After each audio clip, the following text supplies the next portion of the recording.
Welcome to another AI Wisdom Pod with Sevan Bomar with us today. Special guy, interesting guy, CEO at sibl AI, CTO at Chess and Community, CEO at Dream Engine, founder at the Mindful Company, and so much more, Secret Energy and so forth. The guy's in Costa Rica, special human being right there. So we're going to talk about AI, AGI, metaphysics, Afrofuturism today. Metaphysics, philanthropy, and philosophy, hopefully, neural networks and artificial intelligence, all of that in 16 minutes. Now we're probably going to have to book a round two. James, aka Sevan, tell us a bit more about yourself and what you're up to nowadays. I'm up to a lot. I'm definitely moving at the pace of how everything is rolling out. So I think that's taken a lot of us quantum. And my past is, I grew up in San Diego, California. I'm 45 years old. So that means I come from a generation where there first was still rotary phones. I've actually touched one all the way to where we're at right now. So it's a super special generation. And I definitely have been funning on a lot of projects over the years. And we've recently dipped into the AI space. I predominantly deal with metaphysics in that way, personal health, the actual status and growth of humanity truly. And I've taken into these ventures a lot of social applications. One of them being Secret Energy, so it's a conscious social network, and quite a few other applications that also look into all the metrics of the human being. And so currently I'm really funning, as I call it, on this AI project where we're allowing the complexity of what AI can solve to actually really address some of the biggest problems that we're facing today, personally and internally. Yeah. Who are you as a human soul? What was your creation moment and what did you live in that life that brought you here today? Wow. Well, first thing, I didn't expect to be answering those kind of questions on the show, but I will say for sure that I had no expectations. So I'm trained to go to answer that question just directly. I had a dream when I was a kid, and it wasn't really a dream as we would classify one. It was like I was really there. And I was riding in a vehicle headed to the city. And I assumed that my job was in the city. But I was riding the vehicle, and this vehicle was silent. It was like it was running on rails. And the city was in the background, and you could tell that everything was futuristic. It was on that next level, if you may. And then it blew up. And as the explosion was rushing towards me, I woke up as a child here. And as I sought to really kind of unravel that amongst many things, like I always say, we live life forward, but we understand it backwards. Like you're constantly reflecting on what you saw before to determine what you're seeing next. I've come to realize that there are multiple realities technically running based on what you choose. And if you choose to create a narrative that involves things like you're here to make a massive change, then I think Earth will actually take you up on that and really, based on your will, begin to provide you with the things necessary to do such things. And so, just to match that kind of question with something that would be at that caliber, that has driven me first, as I said, into metaphysics, into understanding more about consciousness and what resides within us. But also in a very no holds bar way. Like I'm already an influencer, and have a massive community that we continuously share, or what we call the tribe. And so it's really been the collective journey in that way that has allowed me to look deeper into myself, and look also deeper into others, because they're there and they enjoy, our perspective of how we're looking at solving problems. Yeah. What challenges did you face on the way there? Not on the way to the city, right? Like on the way to your life to today. Yeah, for sure. The greatest challenge will always be yourself. I've met the enemy. He's me. Oftentimes, I feel like if I was to summarize it, immaturity is really the benchmarker here for the planet, like maturity and maturity. And because I was always getting like gems from people around me, even just basic stuff like never let anybody steal your wealth, never let anybody steal your happiness, these kind of things. And it doesn't mean that I was actually in a condition to really absorb that and to put that to use. Just like when somebody says, hey, you should learn from other people's mistakes. Like when you're 20, that just kind of like, if you put yourself in your 20-year-old mind, you can see how you actually thought you knew everything. And there's a whole different perspective. And so, yeah, it's for me finally getting to a point in my life where I moved out of my own way. I stopped being my own bottleneck. I stopped having so many judgments, starting off with spiritual judgments, because I think spiritual judgments weigh a little bit heavier because God is really the end all, finish all, the catch all. So when people get into real moments, like when there's earthquakes, they start like turning on something else. Like, hey, I need some assistance. Car crashes, they turn on. They don't want to talk about it when they're in the normal, but when stuff starts happening, they access something. For me, I wanted to really get my access together. And so, yeah, that is to me what could be the biggest stumbling block to that. Now, of course, I faced many things along the way, still do. Every day is for sure an adventure. I'm not sure what's going to happen, but I'm ready. And so that's really how I'm going at this now. And the more that I begin to just take personal responsibility for my energy, you know, how I'm thinking about things and what I'm let really take up my processing power. I've been on like a continuous crescendo of tapping into the highest levels and the deepest levels of aspects of who we are. How's the world doing right now? It's in this transition, like it's Kundalini moving. Like if we notice, many people are leaving their countries. They're being forced out of their countries. Many of them are blocked at borders. Some of those borders are opening. Since we know that the earth is for sure a copy of us, or we're a copy of it, you know how you look at it, we can also look metaphysically and answer any question. We call this the blueprint. So when you think of the body, when the body starts getting its chakras or organs locked up, then that creates a lot of problems for all of the inhabitants of that organ. And so the body's full of organisms. I don't know why we don't get that either. And it's also because, actually, I know why. It's because a lot of the things that are really the most important, you can't see with your two eyes. And since seeing is believing, and if you're out of sight, you're out of mind, it just creates a feedback loop where if a person doesn't see the true aspects of what's going on at every single moment, they forget about it. They act like it doesn't exist. But like if we take a microscope out right now and we focus on the table, we're going to see some organisms moving through, but you can't see them right now. And so that's just a metaphor just to the air you breathe is invisible, but it's the most important thing to you. And so taking a moment to be aware that you wouldn't technically be able to see visually what's going on. So now you need to recalibrate. So that's what I'm about. And I teach people not only how to do that by just doing it and letting people read my diary along their way, instead of being like, I'm the, and whatever you want to put on it, like I'm the guru, I know all this now, and it's actually been very successful for everyone who's gotten involved. Say that. So transparency, accountability. How else do you help people open their third eye?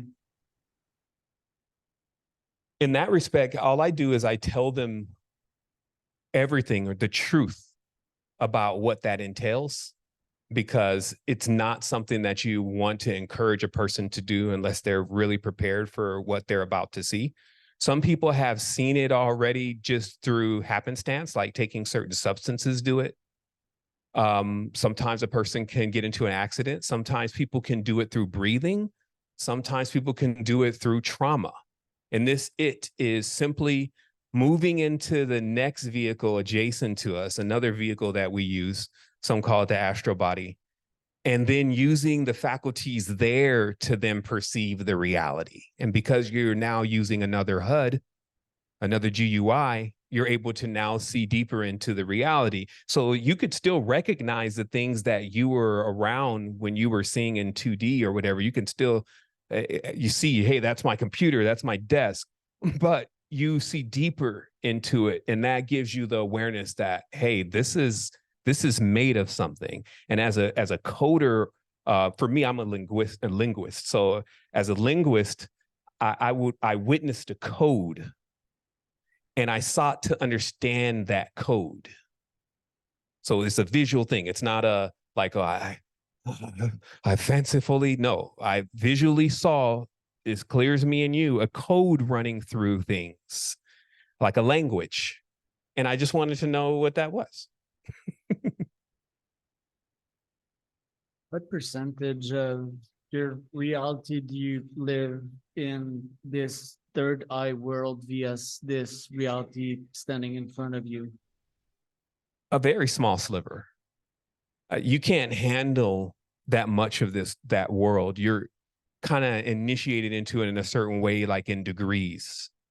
Like how much, like degrees are used in measuring knowledge, like a master's degree. And degrees are used in measuring temperature, like 50 degrees. And so the higher amount of energy that you can perceive without kind of like stripping your whole system, that's your degree. So you wouldn't spend that much time. Not that time is really a factor in what you're engaging in. Then you've moved into a wavelength. If you made that, the way that the data is being encrypted and decrypted is much more faster. So it's almost like you can get a chunk of now the reality rather than a linear, what looks like fiber optic sliver, you know, like a fiber optic, like a small little fiber optic cable connected to your system. And that's your bandwidth, right? And then your language that's moving down that path, which in this case is English. And that's why my biggest awakening was actually through the language. But your language that's moving down that path is still very, very rudimentary. It's not, you can't carry big packets of data through that. We're expanding consciousness. To me, I think I live like 95% in this virtual world, you know, via this present quote unquote reality. And I use this present reality to A/B test my theories from this greater realm out there, which I am most of the time connected. Is that like our human evolution? Are we expanding consciousness through technology and greater realms of thoughts? Absolutely. That's the whole purpose. That's the thing that we do that we don't have to be coerced to do, begged to do, hurt to do.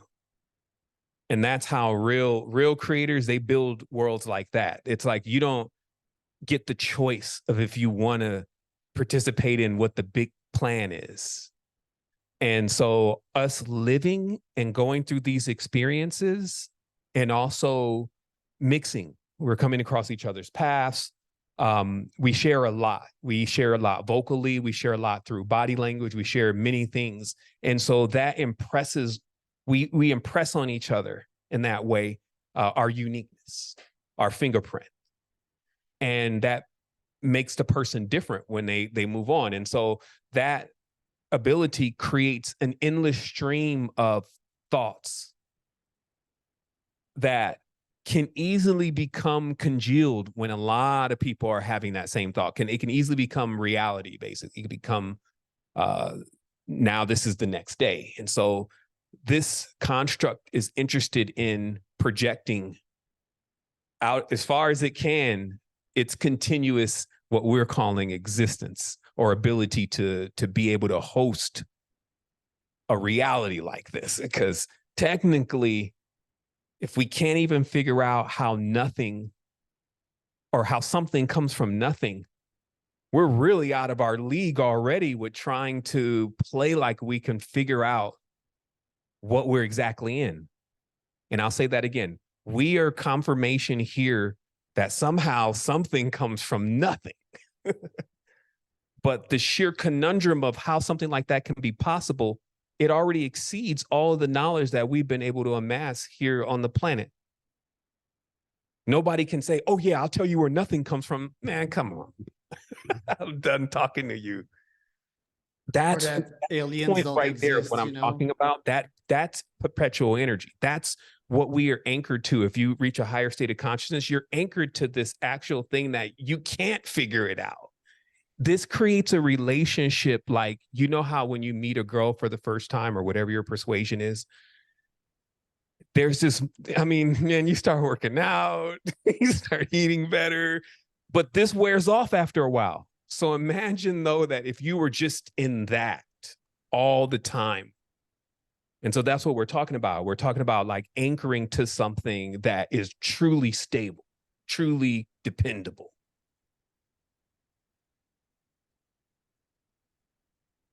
If we change the brain, because we can create life, right? We can create the conditions to birth life in the lab, in a little flask.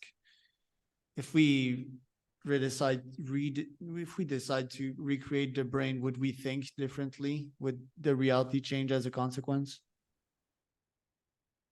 Everything is very similar to like mineralization. Just because you create something now doesn't mean that it'll be at the same fermentation and richness of something that has been created and existed for thousands of years. So yeah, you could produce a lab-born something, but the whole intellect of it, you would find that you would need to plug in that construct too, or it would be nothing more than a decently advanced android. It would look nice. Sure, we would design it nice. But the depth, because that's even happening now. There are few they can't go deep. They get submerged. It's too much information. I'm beyond my point of saturation. You know, they got words for this now to describe where they check out. But the breed itself, the DNA of the being, is what really will also determine, because that's why we were here for. We were like here to keep building the tower. Like the more stuff you figure out, your uniqueness and skills and powers, you add to this tower, which is a DNA. And so instead of like changing the brain, you can fix the brain. There's something that's already happening with the brain where one hemisphere is not communicating with the other hemisphere very well. This plays out also as why we use one hand primarily than another. So there's a whole half of our consciousness that's basically in a rather submissive, rather detached, uninvolved state with our experience. And all the mystery teachings and all that are just trying to put you back into alignment with that, like so that it's even, rather than one side of the body always winning the battle over the other side of the body. Yeah. Certainly something to think about. Where can people find out more about you, Sevan, until round 2 happens? They can check us out at Sibl's AI. What we did was, this is now 15 years of, just diving deep. You could just put it that way. And we've developed applications around this. This is why it's not just conversation. We're also even tackling other stuff like the money monster. We've been deep into crypto and DAO and these kind of things. So people can find what we're doing right now at Sibyl's AI. There, we're putting the height of everything we've experienced so far. We're going to be opening up a new Discord soon. We're going to be creating some choose your own adventures. We're going to be bringing people together. We already have an audience of 50,000 people. It's like 46,000 people. We're like 200,000 deep on YouTube. So we're already a network that's really just been functioning with strengthening the people that are inside of it, seeing if it works, getting them better. Then when we launch, it will have a support for everybody that comes in, or when we scale, as they call it, there would be support there that's genuine.